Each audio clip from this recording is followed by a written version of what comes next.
Eu sou filho de uma família de descendentes italianos e somos 11 irmãos. E eu falei italiano em casa até a idade de 10 anos.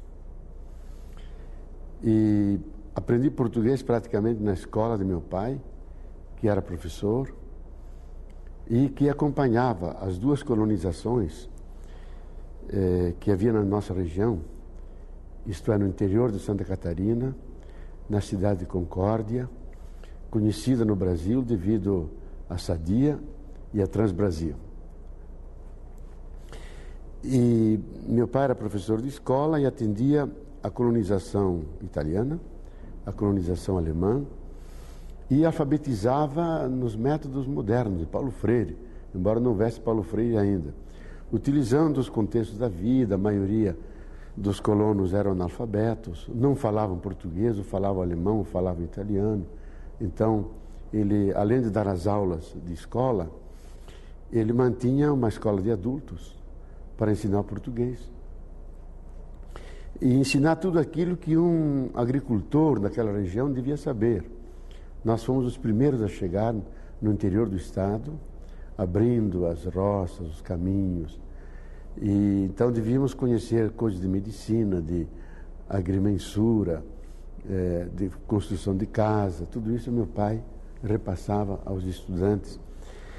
E como não havia luz elétrica, ele ajudava e montava pequenos dínamos nas famílias que tinham pequenas cascatas para ter luz elétrica, movimentarem os motores.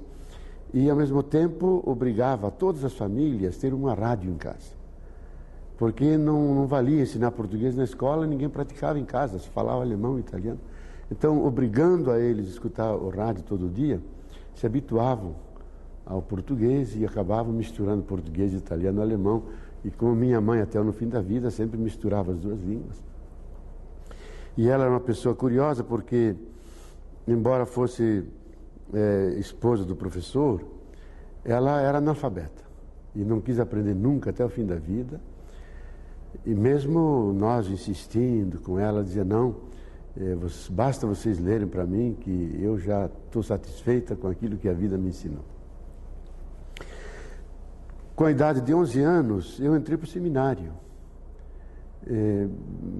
Passou um padre lá mostrando a vida de Santo Antônio, de São Francisco, e eu me animei e entrei no seminário. Foi uma decisão minha. Meu pai não era muito de padres. Ele teve uma educação com jesuítas, quase foi jesuíta, e sabia línguas, latim, grego, essas coisas todas. Mas tinha as suas críticas contra o lado institucional da igreja. E para ele foi surpresa que eu mesmo me tivesse decidido. E eu me recordo muito bem que quando o padre veio e contou a vida de São Francisco, Santo Antônio, e pediu de quem dos meninos todos queria ser padre, eu senti como um calor dentro de mim e levantei a mão. Depois eu chorei muito, disse que coisa que eu fiz, não queria.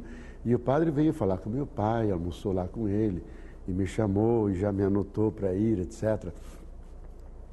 Então, eu entendo agora, nessa distância, uma espécie de vocação temporária, porque depois de muitos anos eu acabei deixando o ministério e seguindo um outro caminho.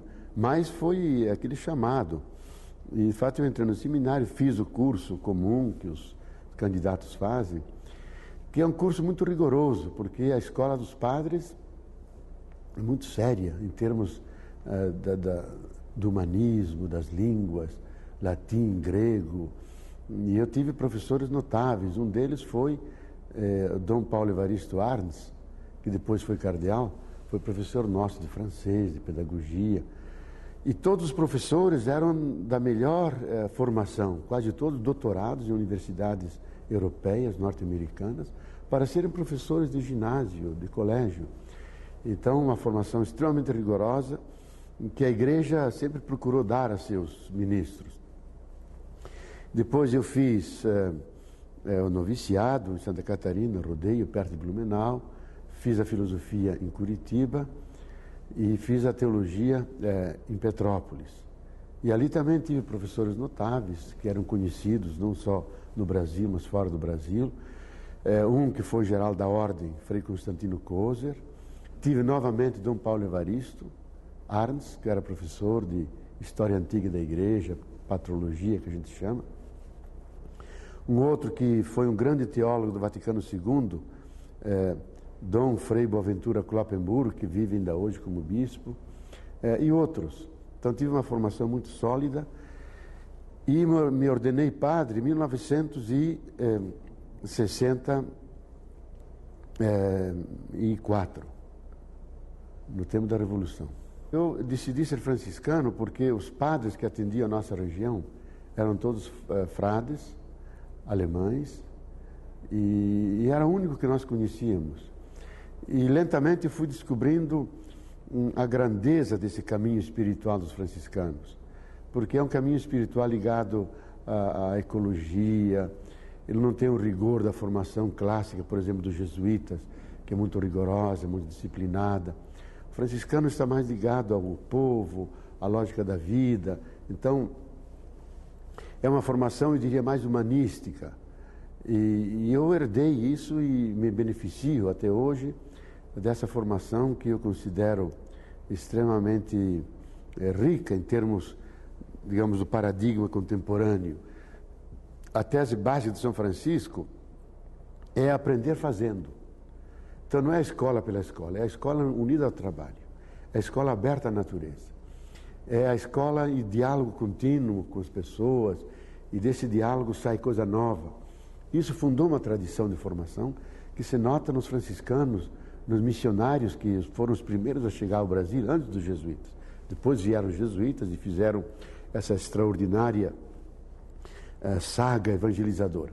Mas todo o Nordeste foi evangelizado pelos frades, que até hoje deixaram sinais na música gregoriana, que aparece na música nordestina, na figura de São Francisco Passarinheiro, que é o santo talvez mais popular do Brasil, mais que Jesus Cristo.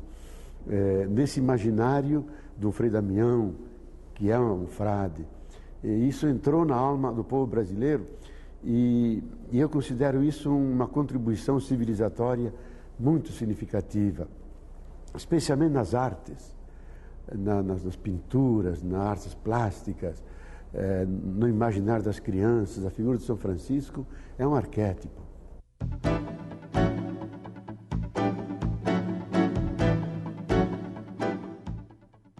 A igreja é uma espécie de grande galáxia, que ela se basta mais ou menos a si mesma. E os padres e os candidatos a padres se formam nas instituições da igreja, que são escolas de nível extremamente sério e alto, e com pouco diálogo com a sociedade exterior. Porque se nós precisamos de um dentista, tem um em casa. Se precisa de um sapateiro, tem um frade que faz sapato. Precisa de roupa, tem um frade alfaiate. Precisa de pão e comida, tem um irmão padeiro que faz. Então, é um universo, eu diria, quase paralelo à sociedade. Ele se basta a si mesmo. Então, a formação nossa, em termos de política, era muito eclesiocêntrica, voltada sobre a igreja, a figura do Papa, e distanciados da política cotidiana em que o país está passando. Nós não pertencemos ao Brasil, nós pertencemos à igreja e vamos servir à igreja. Essa era a ideologia dominante, que eu de certa forma lastimo, porque esse cabedal enorme de inteligência, de formação ética que a igreja dá aos seus estudantes, não beneficia como deveria a sociedade toda. Beneficia a igreja e indiretamente a sociedade. Então, se nós hoje tomarmos como exemplo os muitos advogados, pedagogos, educadores que há no Brasil, grande parte deles vieram dos seminários. Tempos atrás houve um encontro de 50 grandes pedagogos do Brasil e um deles suscitou a pergunta: quem de vocês passou para o seminário? Todos os 50 haviam passado para o seminário. Então o seminário dá uma formação humanística muito forte, dá um senso ético muito grande e um senso de serviço à comunidade, de dignificação ao ser humano. Mas não se imiscui muito na política cotidiana partidária do país. Então eu, na verdade, era alienado. politicamente.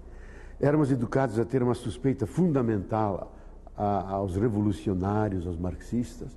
Éramos pessoas que se ajustavam ao status quo. Nós, primeiro, como seminaristas, como estudantes, saudamos o golpe, porque evitou o risco do marxismo. E foi a nossa leitura equivocada, mas era a leitura institucional da igreja.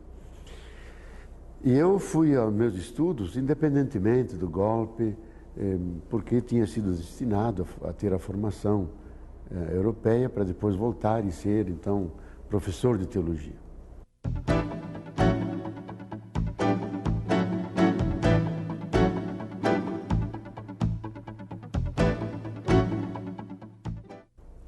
De fato, eu fui para a Alemanha, na Universidade de Munique, e fiz todos os cursos de pós-graduação, terminando com o doutorado. E visitando outras universidades europeias para melhorar a minha formação, na Alemanha, na Inglaterra, na Espanha, tendo uma formação mais rigorosa, e terminou com doutorado, e uma tese até muito volumosa para a época, mais de 600 páginas em forma de livro, que era a igreja como sinal no mundo moderno em processo de revolução. Então, nos meus estudos na Europa, eu entrei em contato com a teologia política, com a teologia da libertação que estava nascendo na América Latina, exatamente entre os anos 65 e 70, e eu fiquei na Europa até nos anos 70, e pude recolher os ecos que vinham da América Latina como o continente onde a reflexão teológica e o ensaio pastoral das igrejas era a ponta de criatividade de toda a igreja.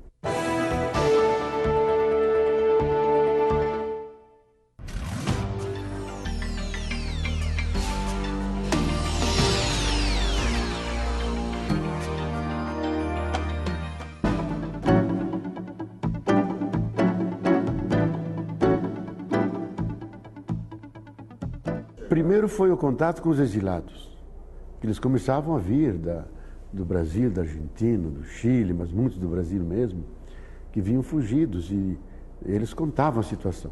E também em contato com a produção de resistência das igrejas, da Conferência dos Bispos, de bispos locais. E para mim foi um grande impacto os textos de Medellín, que os textos de Medellín, em 1967, revelaram um outro tipo de igreja, uma igreja que se compromete com os pobres, contra a pobreza, que não fala tanto de desenvolvimento, fala de libertação. Isso foi acolhido na Europa como uma grande revolução no pensamento teológico. E eu, ao regressar ao Brasil em 1970, já vim imbuído com esta leitura e mergulhei na realidade aqui, contraditória brasileira. E junto com outros, e devemos reconhecer isso, o verdadeiro formulador dessa teologia é um peruano, Gustavo Gutiérrez. O caldo cultural dessa nova teologia foi a Igreja do Brasil.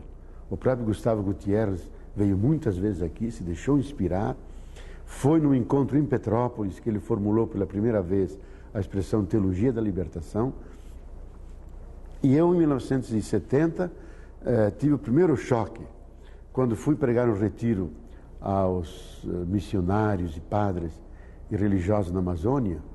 Isso foi em julho de 1970, quando eu me dei conta que aquilo que eu falava, a teologia progressista europeia, erudita, crítica, não chegava a responder às demandas de quem vive na floresta, quem sobe e desce os rios, atende os ribeirinhos, os seringueiros, os povos da floresta, indígenas. E aí eles começaram a perguntar: como é que eu anuncio a ressurreição de Jesus num povo indígena que está morrendo? Como é que eu falo da justiça cristã nos povos da floresta que estão sendo exterminados pelo avanço do garimpo, das grandes empresas? E eu me dei conta que eu não tinha resposta a isso. Eu podia falar criticamente das teologias, das correntes. E aí me dei conta que devia fazer uma teologia colada na realidade, que arrancasse das perguntas que vêm dos atores que estão aí E a teologia é um esforço de retrabalhar as perguntas e dar respostas adequadas a isso. E foi nesse contexto de crise pessoal, de vendo que a minha teologia aprendida com muito rigor na Europa, não era útil para o Brasil. Ela fornecia a base do pensamento crítico, mas não era útil em termos da sua formulação.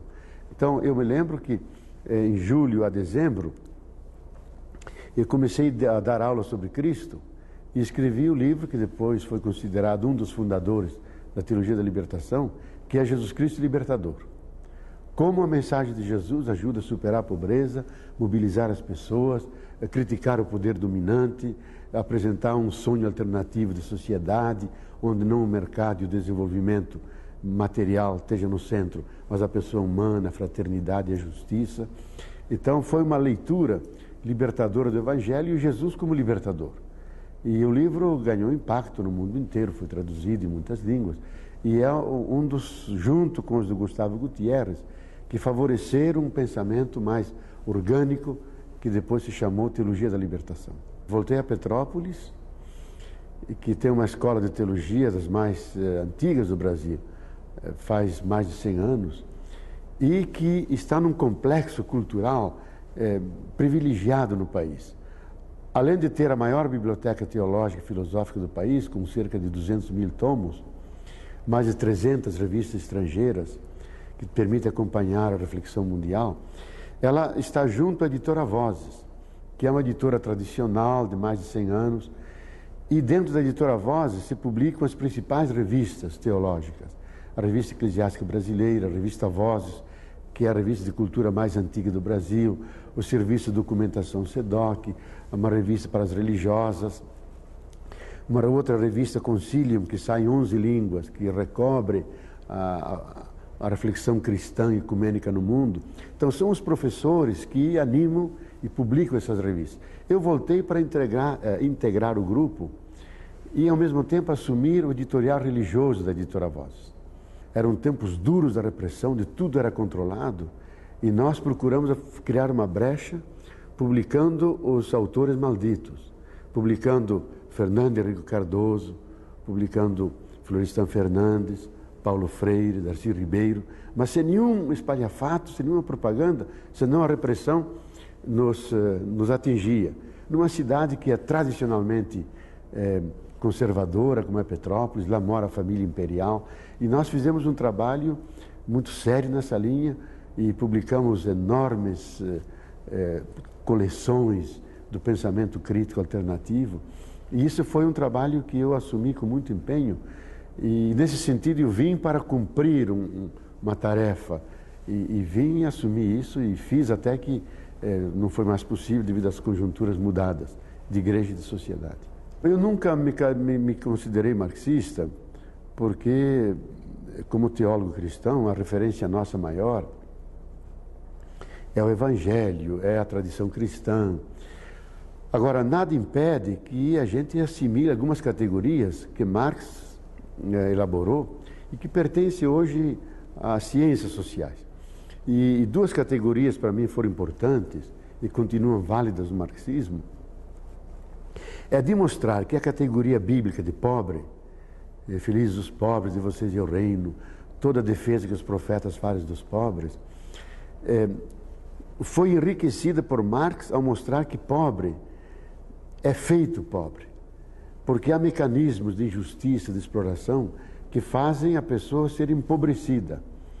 E por detrás, portanto, há um problema de justiça. E que nós devemos lutar contra a pobreza, mas a favor do pobre. Então, a marca registrada da Teologia da Libertação é a opção pelos pobres, contra a pobreza, a favor da libertação e da vida. Então, Marx nos ensinou que pobreza é opressão, é pecado social, é injustiça, que nós devemos superar a pobreza. E segunda coisa que Marx nos mostrou, que a religião pode ser manipulada para encobrir esse conflito da pobreza.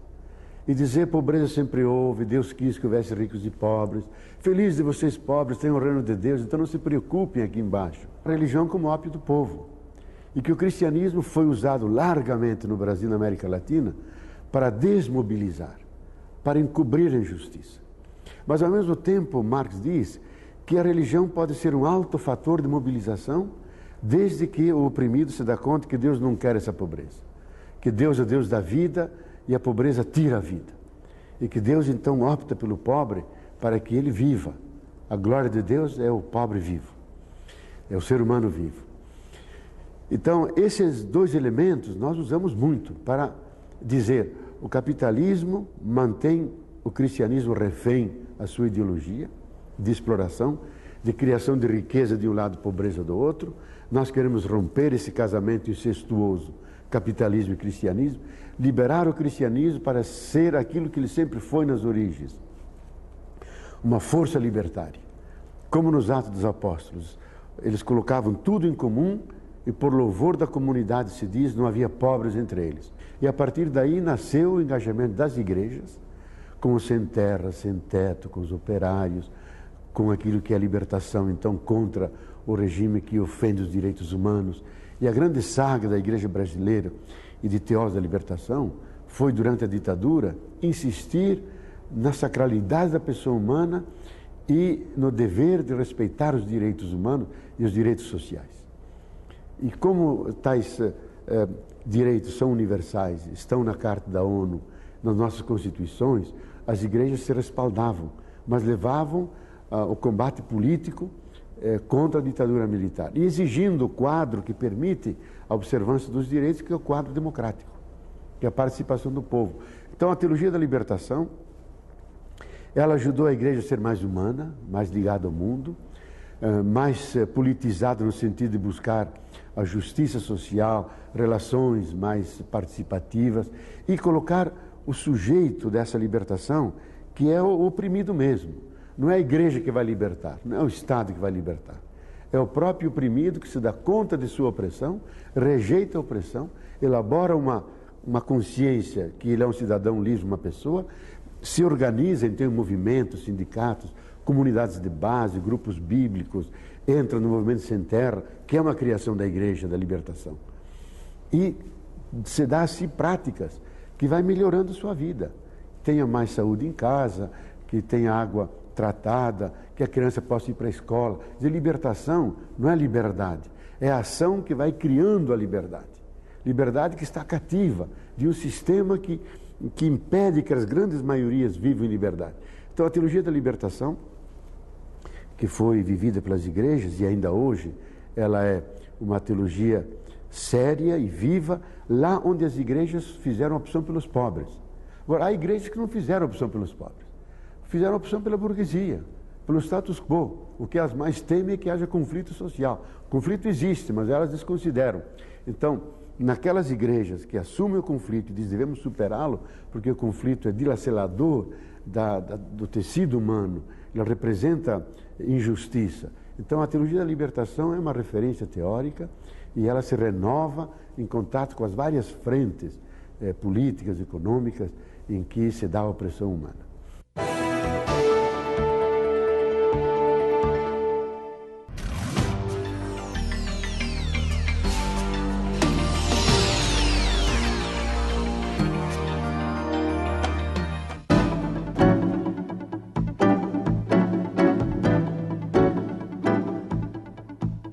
O Conselho Indigenista, o CIMI, é uma das frentes que a igreja elaborou para enfrentar a questão dos indígenas.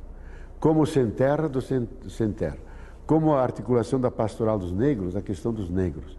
A Pastoral da Criança, que é uma das mais grandiosas que nós temos, que é como enfrentar as crianças abandonadas de rua e que morrem antes do tempo. Então, a minha porta de entrada, na verdade, foi contato com pessoas que trabalhavam com indígenas na Amazônia, mas o contato mais profundo e que mais me modificou, e eu também ajudei a construir, foram as comunidades eclesiais de base e a rede delas no Brasil inteiro.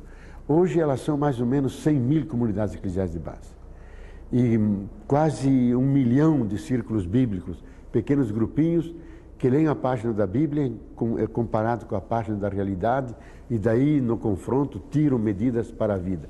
Essa igreja, que nós chamamos de Igreja do Evangelho, Igreja da Base, ela nasceu simultaneamente em todos os lugares. Mas o que a nossa geração fez foi articular esse movimento. Então, eu mesmo, todo ano, organizava um congresso de teologia em Petrópolis, onde reunia os teólogos que estavam pensando a realidade brasileira e aí acertávamos nossos ponteiros. Depois, de 2 em 2 anos, no começo de cada ano, reuníamos líderes comunitários, sacerdotes religiosos e bispos e discutíamos os caminhos da igreja na base. E aí criamos a palavra eclesiogênese, a gênese de uma igreja. A igreja que nasce do povo pelo Espírito de Deus. Isso de 70 em diante. E daí nasceu essa grande articulação que persiste até hoje, que é a força da igreja popular brasileira, que inclui povo, religiosas. Eu faço maior elogio às religiosas, porque elas são as parteiras dessa igreja nova. Elas que entram nas favelas, vão nos rincões do Brasil, nas florestas, visitam as comunidades, criam os pequenos grupos, fazem a pastoral da saúde, conscientização, círculo bíblico. A maioria não dá muito valor a elas. Vem o padre depois e diz: aqui criamos comunidades de base. Mas atrás estavam as religiosas, que são as heroínas do povo brasileiro, pessoas de grande densidade ética, espiritual. Eu tenho maior carinho por elas. Então, reuníamos esses grupos todos e eram verdadeiros concílios. No começo eram 50, 70, depois 200, e hoje são 3, 4 mil cada vez, do Brasil inteiro.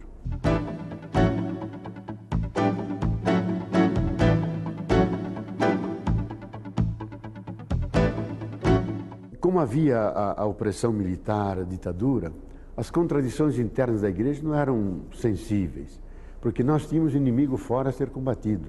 A repressão, o sequestro, a tortura. E era uma alegria fazer teologia, sob risco também, porque tínhamos o apoio de todos os bispos de fora, a igreja tinha um certo protagonismo político.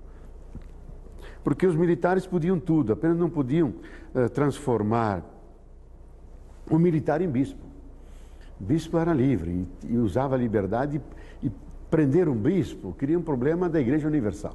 Então os bispos sabiam aproveitar essa brecha, denunciavam e animavam as comunidades, e isso foi bom para o Brasil. Mas na medida que chegou a democracia, a igreja encontrou seu lugar ao lado de outras instâncias mais legítimas, os advogados, os partidos, os sindicatos. Então a igreja não é a única força hegemônica, é uma força que atua mais no nível das ideias, dos símbolos, das motivações, etc. Mas não atua imediatamente no campo econômico, no campo político. E aí se manifestaram, sim, as primeiras reações internas da igreja, daqueles grupos conservadores que dizem: a teologia da libertação politiza, a teologia da libertação é marxista, porque quem quer a revolução é o marxismo. E nós queremos a revolução, logo são marxistas. Sem perceber a nuance que nós nunca consideramos Marx nem pai nem padrinho da teologia da libertação. Antes é Jesus Cristo, São João Batista, Isaías, São Paulo e São Francisco de Assis, como Dom Helder sempre dizia, porque Francisco de Assis fez a opção pelos pobres, embora burguês rico se fez pobrezinho, e animou todo um cristianismo que vai pelo caminho dos pobres. Mas essa acusação dentro da igreja veio a somar-se à acusação que os militares, grupos de direita faziam na sociedade. Na igreja há marxistas.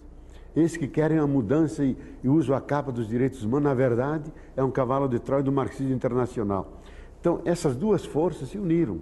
Eram alguns bispos, o bispo de Diamantina, o Dom Sigol, era o bispo de Campos, também muito reacionário. Vinha mais de fora do Brasil.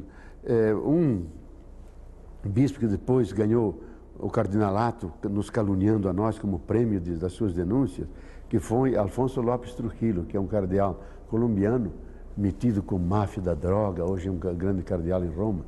Esse nos acusava pesadamente. E também grupos mais conservadores de teólogos. Eu acho que uma pessoa que articulou uma oposição muito forte à teologia da libertação, e hoje é um cardeal emérito, é Dom Eugênio Salles, que foi uma figura extraordinária, porque ele começou com as escolas radiofônicas, começou com comunidades de base e incentivou toda uma igreja da base. Mas, com temor de que houvesse politização da igreja, etc., ele foi se afastando e foi isolando os teólogos. Tanto assim que eu, estando em Petrópolis, nos mais de 20 anos que Dom Eugênio foi cardeal do Rio, nunca pude dar uma palestra no Rio. Eu podia falar na diocese do Papa em Roma, falei muitas vezes, dentro do Vaticano, mas não podia falar no Rio de Janeiro, que é muito menos que o Vaticano. Mas o cardeal, impreterível, expulsou praticamente todos os teólogos que pensavam na libertação, que estavam na PUC, inclusive meu irmão Clodovis e outros tantos religiosos e padres que tinham comunidades de base, os enquadrou em forma de paróquia ou os fez passear para fora da diocese. Então, um cardeal muito poderoso. E esse se opôs a tudo isso. Mas, como essa teologia responde a uma demanda, não é uma ideologia, ela responde a chagas abertas. Então, ela sempre teve força. Mas tivemos que enfrentar essa crise interna da igreja.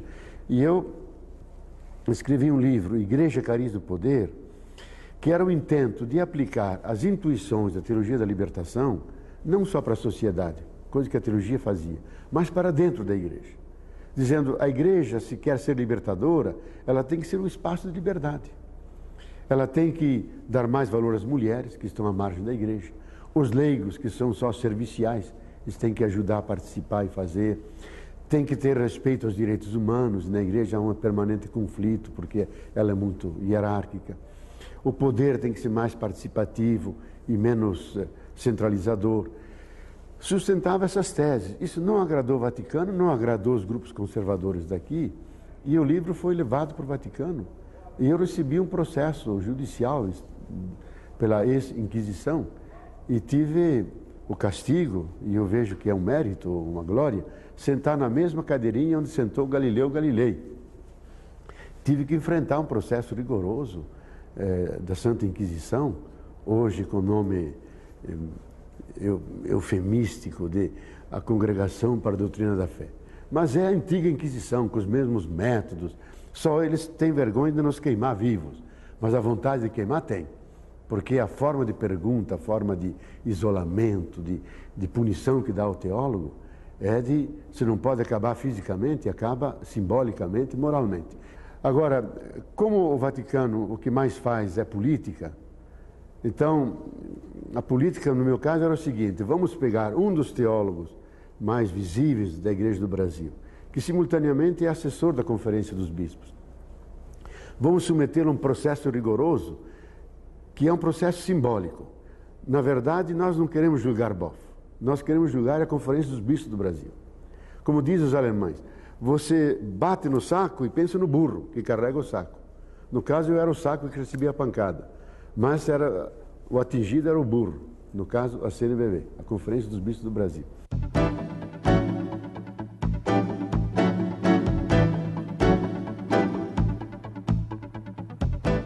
Em razão disso, que a igreja nossa é muito inteligente também, o presidente da conferência, Dom Ivo Lorscheider, e dois cardeais amigos, Dom Aloísio Lorscheider e Dom Paulo Evaristo Soares, me acompanharam em Roma. E foram lá e disseram: podem julgar o Boff, é a competência de vocês cuidam das doutrinas, mas nós queremos testemunhar que a teologia dele é boa para o Brasil, para as comunidades de base. Esse testemunho é de um pastor, não é de um teólogo. E foram. E disseram isso ao cardeal inquisidor, que era amigo meu antigamente, amigo de trocar fichinhas, e todos os meus escritos mandava a ele mandava os seus a mim. Ele me apresentou ao Papa uma vez que estava na fila de cumprimento ao Papa, ele já jovem cardeal, me tirou da fila, me levou ao Papa e disse: olha, um jovem teólogo brasileiro, etc. E esse foi o meu inquisidor. E, lógico, mas a pressão do Brasil foi tão grande que o cardeal teve que dividir o interrogatório em duas partes. A primeira parte, ele sozinho, me interrogando com todo o rigor do processo inquisitorial, e a segunda parte com os dois cardeais brasileiros e eu. Então éramos 3 contra 1. E ganhamos rotundamente o diálogo, que esse diálogo pode ser ganho. Mas, de toda maneira, houve um equilíbrio de forças, equilíbrio que não me ajudou, porque o diálogo foi no dia 7 de setembro de 1984, dia 1º de maio de 1985 veio a punição. A punição era que eu devia guardar pelo menos 1 ano de silêncio, a partir de 1 ano de silêncio, tempo indeterminado, não podia falar, nem escrever, nem publicar, era deposto da cátedra de teologia, era afastado da editora Vozes, publicador das revistas e do editorial religioso, e devia me recolher no meu mosteiro. A única coisa que eu podia fazer era celebrar a missa. Os dois cardeais que me apoiaram, Dom Aloísio e Dom Paulo Evaristo, eles foram punidos. E a punição se dá da seguinte forma: todo cardeal, todos eles, tem várias funções lá na Cúria Romana. Pertence ao dicastério dos sacramentos, ou da educação, ou da comunicação, um desses. E cada um tem 3, 4 funções. E eles, no ano seguinte, quando se publica o Anuário Pontifício, isto é, o Diário Oficial do Vaticano, não tinham função nenhuma. Foram destituídos, deixaram de ser convidados e ficaram nas suas dioceses, foram colocados sob suspeita. E quando um cardeal, um bispo é sob suspeita, um outro cardeal que o convida a falar, cai na suspeita. Por que você convida esse cardeal que não mostrou adesão irrestrita ao Papa? E eles foram discriminados na igreja, marginalizados, e o Dom Paulo Evaristo foi até mais pressionado. Houve uma intervenção na faculdade de teologia dele, onde se ensinava a teologia da libertação. O Vaticano interveio, vários professores tiveram que ser moderados ou tirados. Na própria diocese do Dom Aloísio Lorscheider, que era a Fortaleza, ele tinha um seminário também aberto a essas questões, foi muito pressionado. Eu fui convidado para dar um curso lá de teologia da libertação. O Vaticano interrogou por que convidou o Boff, se ele é uma pessoa suspeita que teve que enfrentar um julgamento. Então essas formas são formas de, lógico, diminuir a figura de um cardeal, que é a instância mais alta depois do Papa. Eu acolhi essa punição dizendo: mais importante que fazer uma biografia e me rebelar contra isso é salvaguardar o principal, que são as comunidades eclesiais de base, que é o humus, que é o chão de onde vem a teologia da libertação, salvar a Conferência dos Bispos e continuar com a teologia da libertação, que ela não fosse condenada. Então acolhi, aceitei aquilo tudo, o livro foi proibido e, lógico, a pressão depois foi tão grande em cima do cardeal Ratzinger, em cima do Papa, foram milhares e milhares de cartas, até que o nosso presidente da conferência disse: santidade, no Brasil foi um escândalo a condenação do Boff, porque o senhor que subscreveu a condenação fez aquilo que os militares fizeram. Os militares calavam a boca dos bispos, dos jornalistas. O senhor fez como os militares. O Papa disse: eu, como os militares torturadores, absolutamente liberem o Boff. E efetivamente, logo 11 meses depois, na noite de Páscoa, 5 minutos antes de começar a missa, me telefonam de Roma, em nome do Papa, dizendo: pode celebrar e pregar. E eu, então, lógico, telefonei imediatamente ao Dom Paulo Evaristo Arns, e ele, na homilia dele, agradeceu ao Papa e saudou a liberdade, etc. E eu voltei a poder falar e escrever e tudo.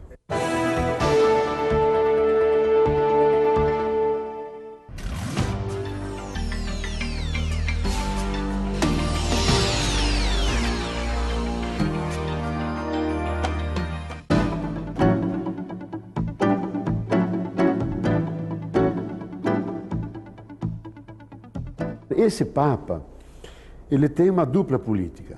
Uma política voltada para dentro da igreja, que é extremamente disciplinadora, rígida, hierárquica, e tudo centralizado ao redor da figura do Papa, do Bispo e do Padre. Então é uma visão muito eclesiocêntrica no poder sagrado dos bispos, do Papa e dos padres. E todos os teólogos mais criativos que fizeram críticas à forma como a igreja se organiza, ou que levantam outras hipóteses teológicas mais livres, não tão ligadas à doutrina oficial, foram pressionados e muitos deles perderam as cátedras. Esse Papa, nesse sentido interno da igreja, ele representa a volta a uma concepção medieval de igreja. Agora, essa é uma face. A outra face voltada para fora do Papa é um Papa que defende direitos humanos, que tem um carinho com os pobres, tem uma ligação muito clara e carismática com os jovens. É um Papa que tem uma respeitabilidade mundial fantástica. Então essas duas imagens, elas não se deixam combinar, elas são contraditórias. E é o que faz a contradição desse pontificado. Por um lado carismático para fora, e por outro lado interno muito rígido, de um pai severo que controla seus filhos. Então, nesse sentido, não há muito espaço para a liberdade. Muitas questões foram fechadas e são proibidas de serem discutidas, como a questão do sacerdócio das mulheres, como a questão da moral familiar, a utilização de preservativos ou não. Tudo isso é matéria proibida e o teólogo que abordar essas questões e não repetir a lição oficial, ele é logo punido, enquadrado, perde cátedra, silenciado. Então eu acho que esse ambiente não é bom para a inteligência. A inteligência vive da criatividade, da liberdade, e sempre que há opressão e que há vigilância, ela se retrai e não produz um serviço de atualização da mensagem adequada àquilo que o mundo de hoje precisa.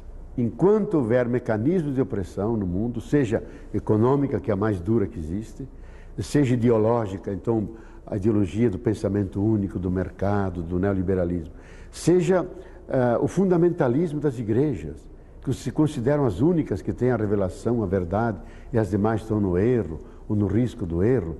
Tudo isso limita a liberdade humana e carrega junto de si um erro teológico, de imaginar que Deus cabe no tamanho da nossa cabeça, que Deus não desborda da nossa cabeça, e que o Espírito Santo só ilumina os batizados e os demais não, o que seria uma traição ao Espírito Santo, que ele ilumina todo mundo que vem a esse mundo.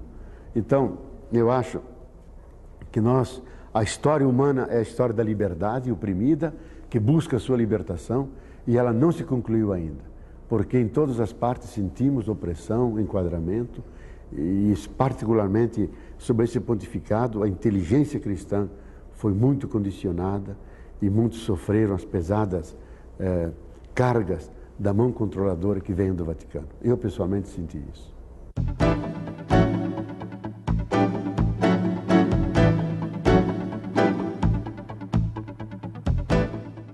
O PT, que representa aquilo que de mais novo existe na política brasileira, porque ele vem de baixo, vem da acumulação de poder social dos movimentos.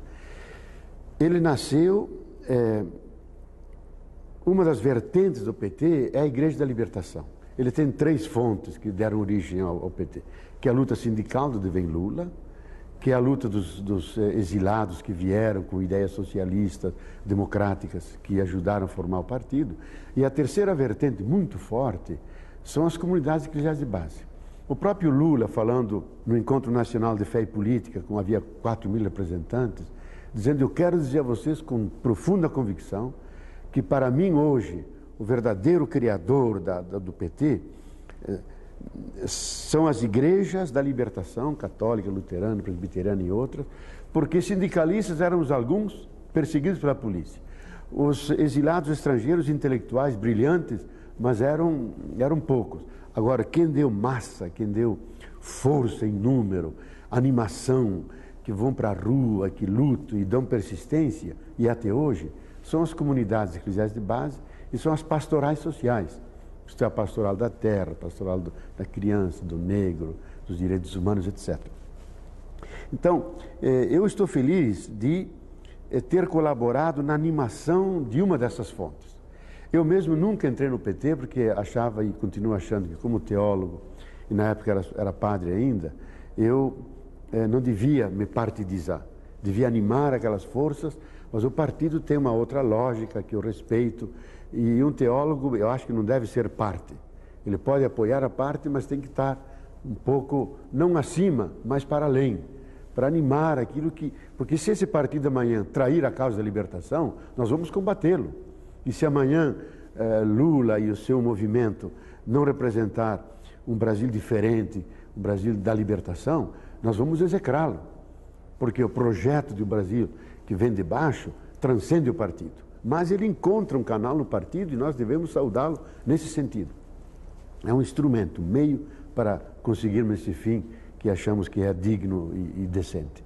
Então, eu não ajudei a fundar o partido como partido, mas acompanhei todos os passos e animei e me liguei muito profundamente à própria pessoa de Lula, à sua família, que eu pessoalmente considero uma das pessoas mais inteligentes que eu encontrei.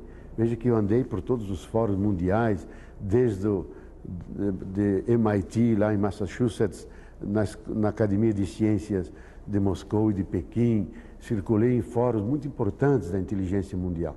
Agora, uma inteligência tão espontânea, tão nasciva, tão natural como a de Lula, eu dificilmente encontro, porque ele capta o miolo das questões e sabe dizê-la do jeito dele, e que é o jeito que o povo entenda. Então, eu considero Lula altamente inteligente.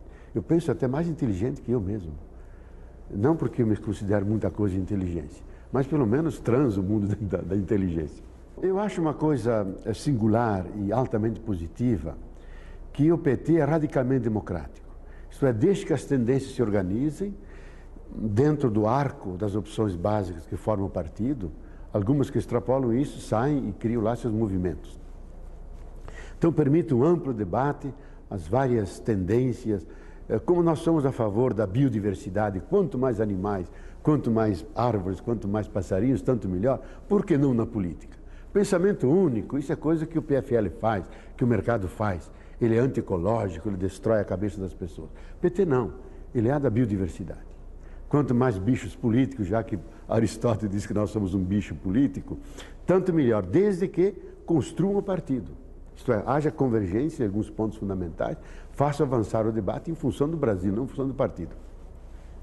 E uma das tendências que é muito marcada pelos cristãos é a articulação, porque os cristãos das bases se educaram na pedagogia de Paulo Freire, então em diálogo sempre com o povo, trabalhar com o povo e não tanto com a ideologia.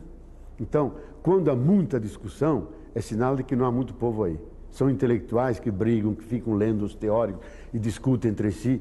Então, a articulação se caracteriza fundamentalmente por uma articulação, como a palavra diz, entre ideia e prática, entre povo e partido. E aí tem que ter uma organicidade e ter certa flexibilidade, aprender andando, aprender na discussão, não ser muito rígido, ser um bom negociador dentro das opções de base. E é aquilo que faz a estrutura de Lula. Ele, como pessoa, é isso, é um negociador com capital. Negociar com os empresários brasileiros tem que ser genial, porque é uma negociação extremamente rígida, violenta, e ele sabe criar os espaços, argumentar, a tal ponto que a Fiesp respeita Lula negociador. Então, se alguém diz Lula não sabe governar, não sabe o que está dizendo. Governar um partido com tantas tendências, governar um diálogo com a burguesia brasileira, que é uma das mais duras do mundo, e conseguir vantagem para o operário, exige muita habilidade. Exige saber governar, equilibrar e fazer avanços. Então Lula, mais do que ninguém, é capaz disso. E aí eu acho que a igreja deu a Lula, e isso ele levou da sua família, um caráter ético inegociável. Em ética, Lula não cede uma unha. Não, senhor. Ética é ética. O que é bom, não se negocia nem com a verdade, nem com a justiça. Se há alguém corrupto do PT, que seja julgado, mas que se levante a corrupção dele.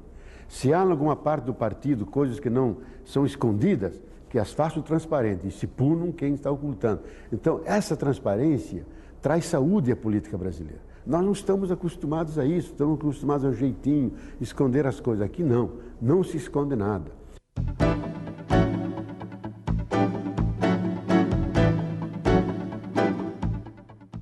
Olha, a Pastoral da Terra é uma das pastorais mais antigas da igreja.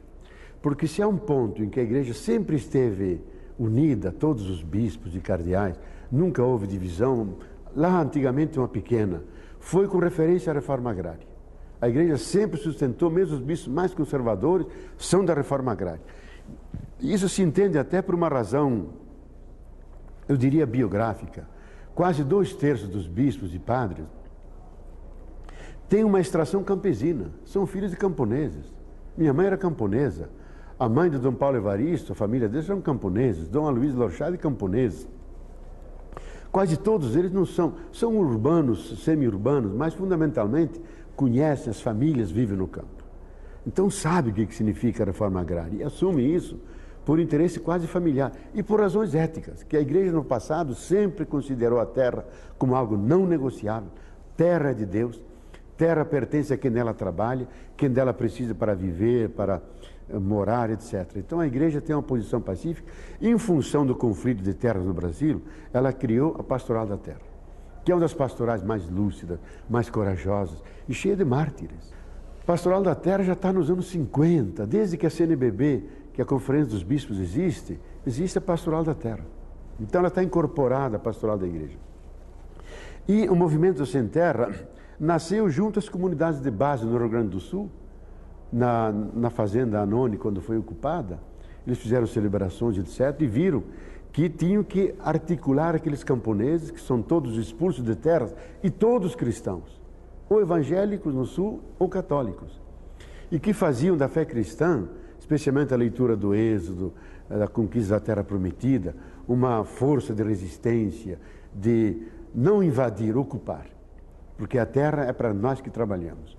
E isso criou, então, um apoio muito significativo da igreja, e até hoje, os líderes do MST são pessoas que vieram da igreja. Stedley veio dos capuchinhos, os outros veio do seminário, outro do trabalho das comunidades de base. Eles carregam essa mística. E, para mim, a força do MST, que sofre uma pressão violenta da política, da polícia, da sociedade mais conservadora, vem dessa mística bíblica, ligada à terra, ligada à festa quando culpam, na organização interna, lendo os textos sagrados, organizando comunidades. E isso faz com que eles resistam, retomam cada vez que são derrotados, porque não é só uma questão de política, é uma questão que está ligada à vida, à sobrevivência das pessoas. E dizem, isso aqui é um projeto que tem a ver com Deus. E aí nós nos fazemos instrumentos dessa política.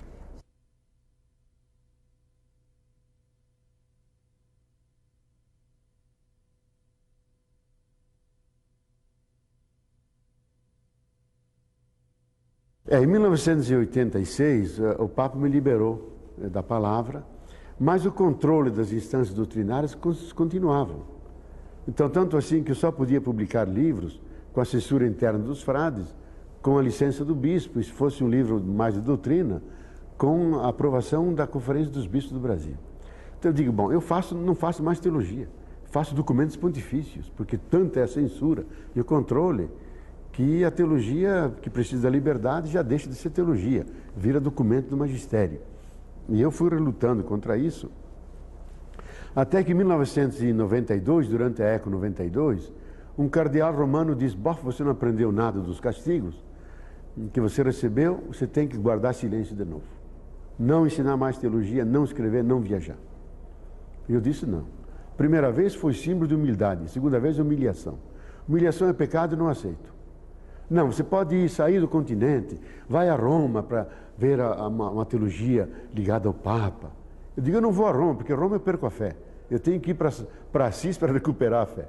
Então vai às Filipinas, vai à Coreia, que tem missionários franciscanos. Eu digo, mas nas Filipinas e Coreia eu posso ensinar teologia? Não, senhor, tenho que guardar silêncio. Então eu digo, não vou. Não vou, e eu mudo para continuar o mesmo. Então deixei o ministério para continuar a teologia, que de fato eu continuei. Daí deixei a cátedra de Petrópolis, ganhei uma cátedra na Universidade Estadual do Rio, a UERJ, e continuei fazendo teologia, escrevendo livros, dando cursos, e assumi um outro tipo de teologia que eu considerei mais adequada. Porque na carta final do conflito, em que o cardeal Casaroli, que era o secretário de Estado, em nome do Papa me escrevia, dizendo que eu meditasse muito para fazer uma teologia realmente séria. Eu pensei muito, qual é a teologia séria hoje? Teologia séria não é a teologia da igreja. Teologia séria que pega as questões sérias do mundo. Eu digo, há duas questões sérias do mundo hoje. Que é a questão da ecologia, porque criamos o princípio de autodestruição. Podemos acabar com a biosfera, liquidar com os ecossistemas e impossibilitar o projeto planetário humano. O ser humano pode fazer isso. Então, é uma questão central. E a segunda questão séria do mundo é que metade da humanidade vive na pobreza e mais de um terço abaixo dos níveis da miséria. Então, a crise social mundial, a crise ecológica, são os dois grandes problemas que desafiam. E eu vou me dedicar a isso. já que o Papa quer que faça teologia séria e que mostre seriedade. Então deixei crescer a barba, porque a barba mostra a seriedade de um ancião, e a teologia que trabalha essas questões. Então eu coloquei essa questão que para mim tem que ser respondida pelas igrejas todas até hoje. Em nome disso fui convidado, para mim é uma glória dizer isso, pelo alto significado que isso significa. Se criou uma articulação feita por Gorbachev de 23 pessoas de vários continentes, na qual eu fui incluído, para redigir a Carta da Terra. Então nós trabalhamos 10 anos, desde 92, na Eco 92 do Rio, até 2000, 8 anos, até que elaborássemos esse documento e conseguimos, envolvendo quase 50 países, mais de 200 mil pessoas, comunidades de base, indígenas, grandes centros de pesquisa, redigimos uma Carta da Terra, que a Unesco já assumiu, vai ter o mesmo valor que a Carta dos Direitos Humanos. Então, em nome dessa Carta da Terra, nós podemos agarrar os Pinochets antiecológicos no mundo inteiro e levá-los à barra dos tribunais, isto é, as pessoas que desmatam, poluem as águas, cometem genocídio, isto é, que agridem a dignidade da terra. Onde há religião há muita esperança e também muito dinheiro, porque as pessoas fazem promessa. Dão o pouco que tem, dão um óculos, dão uma dentadura, dá o que seja, contanto que sirva ao Senhor que vai salvar a minha vida. Olha, meu irmão, entre na igreja e sonhe o sonho generoso de Jesus, porque Jesus é maior que a igreja. E o Evangelho critica todas as igrejas, porque elas não conseguem traduzir tudo que está lá